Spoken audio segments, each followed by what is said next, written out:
Mapagpalang umaga sa lahat mga idol. So ito yung ating mga nilinis na nagkikintaban at nagagandahang gawa sa kalis at kampana na medalyon. Atardar na dalawang espada pandigmaan pangkombati spiritual. Ito yung mata sa bewang ng atardar. So hindi siya tinatawag natin na baliktaran, kasi yung baliktaran iyon ay medyo hindi maganda sa hanap buhay. So ito, hindi siya baliktaran, ay okay na okay ito, katamtaman lang, pero pandigmaan talaga siya at marami siyang dagdag na orasyon na nakasulat dyan. So ito sa lahat na mag-order, available, gawa sa kalis at kampana. At yung ating 3 personang basbasan na may yawi sa likod. So ito, mahusay sa kabal, pangontra sa kulam at barang, tigal po palipad hangin, at pangkombati spiritual din.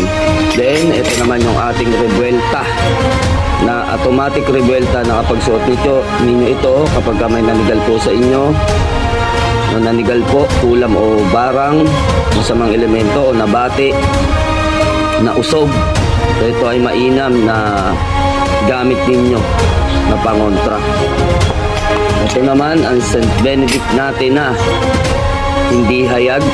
Siya ay San Benito Ermitaño. Sa lahat ng gusto, mag-PM lang mga idol. Then yung ating Infinito de Dios 4 Evangelista itong harap, Infinito de Dios itong likod. So yun, kompleto detalye. Meron siya ditong orasyon na mapapansin natin na hindi kinakasa sa iba, kung baga kakulangan. So nandito yung kabuuan niya. Yan, Infinito ng araw at buwan, kumpleto siya, PM lang, gawa sa kalis at kampana din. Then Sator Adonai, at ang likod naman ay Sator Coronado. So yun, sa mga Satorians, mga mahilig na gumamit ng kapangyarihan ng Sator, so ito yung pinakabalanse sa inyong gamit. At Inihota na pinagmamalaki o minamagaling ng mga taga Batangas at iba't ibang mga antingero na paborito nilang gamitin ang Inihota. So isa sa mga gustong-gusto nila na medalyon. Yon, sa mga medalyon na ito ay may kasama ng dasal kapag kayo ay nag-order. Then ito naman ay si San Benito, yan. Tapos yung likod niya ay naka-imbus, kitang-kita natin, gawa sa kalis at kampana talaga. So sa lahat ng gusto mag-order, PM lang. Ito naman San Miguel Arcangel na ang likod ay 72 Names of God. Yan. So ganyan siya kaganda.